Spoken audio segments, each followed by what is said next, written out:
மனதளவில் உளவியல் ரீதியாக மேஷராசிக்காரர்கள் வருத்தப்பட வேண்டாம்.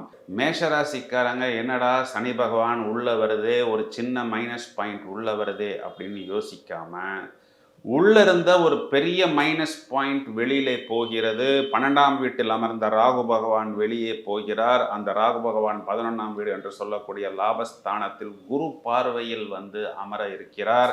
இது குரு சண்டால யோகமாக வருகிறது என்பதனால் இவர்களுக்கு நிறைய லாபம் என்பதும் வருமானம் என்பதும் இது நாள் வரை முடங்கி கிடந்த விஷயங்கள் இப்பொழுது வேகமாக நடக்கக்கூடிய ஒரு சூழ்நிலையாக மாறுகிறது.